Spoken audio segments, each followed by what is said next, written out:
हरे कृष्णा। कनकपुर गांव में भगवान विष्णु का एक मंदिर था। उस मंदिर के आगे एक सुंदर व काफ़ी बड़ा बाग था। वहीं एक छोटी सी कुटिया में बाग का माली अपनी पत्नी रामा के साथ रहता था।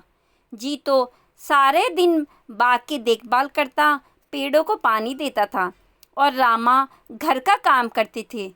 घर का काम समाप्त होने के बाद वह अपनी कुटिया में तो कभी मंदिर में जाकर भगवान विष्णु के भजन गाया करती थी।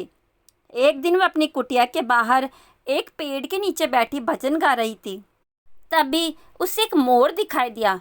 वह रामा के आसपास घूम रहा था और अपने पंख फैलाकर नाच रहा था। रामा ने मोर को नाचता देख उसे बहुत अच्छा लगा। जब तक वह भजन गाती रही, मोर वहीं घूमता रहा। उसके बाद वह कहीं चला गया।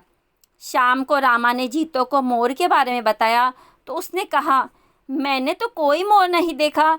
अगले दिन भी जब रामा भजन गाने बैठी तो वह मोर आ गया और भजन सुनकर नाचता रहा, फिर चला गया।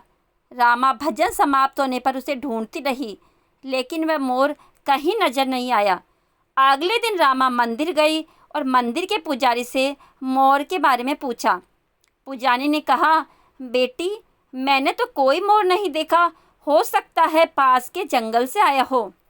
तब रामा ने कहा, लेकिन बाबा, मैं जब भजन गाती हूँ वह तभी आता है और जैसे ही भजन पूरा हो जाता है वह चला जाता है, उसके बाद कहीं नजर नहीं आता।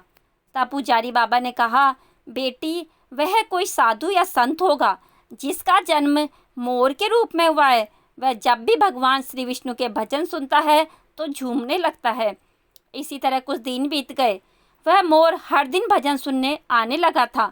एक दिन रामा ने जीतो से कहा, वह मोर हर दिन भजन सुनने आता है, मुझे कुछ समझ नहीं आ रहा। तब जीतो ने कहा, अरे बाग है, पक्षी उड़ते उड़ते आ जाते हैं, ऐसे ही मोर आ जाता होगा। तुझे लगता है वह तेरा भजन सुनने आता है? हो सकता है वह खाने की तलाश में आता हो। अगले दिन जब वह मोर आया तो रामा ने बीच में ही भजन गाना बंद कर दिया और मोर के सामने जाकर बैठ गई। उसे देखकर मोर जाने लगा। तब रामा ने कहा, हे पक्षीराज मयूर, तुम साधारण मयूर नहीं हो। मैं तुम्हारे बारे में जानना चाहती हूँ, तुम कौन हो? यह सुनकर मोर रोने लगा। उसने इंसान की आवाज़ में कहा, माता, मैं पिछले जन्म में एक शिकारी था। जंगल से मोर पकड़कर उनके पंख निकालकर बाजार में बेचा करता था। एक बार जंगल में मैंने एक मोर पकड़ा। उसके पंख निकालने के कारण वह घायल हो गया और मरने लगा। तब उसने मुझसे कहा, हे दुष्ट शिकारी, तूने धन के लालच में न जाने कितने मोरों को मारा होगा। हमारे पंख निकालने के कारण जो कष्ट हमें होता है वह तू कभी नहीं समझ सकता। इसलिए मैं तुझे श्राप देता हूँ कि अगले जन्म में तू मोर बने और तुझे भी इसी प्रकार कष्ट हो। यह कहकर वह रोने लगा। तब रामा ने पूछा, तुमने जो किया उसकी सज़ा तो तुम्हें मिल रही है, लेकिन तुम इंसान की तरह कैसे बोल लेते हो और इस श्राप से तुम्हें कैसे मुक्ति मिल सकती है?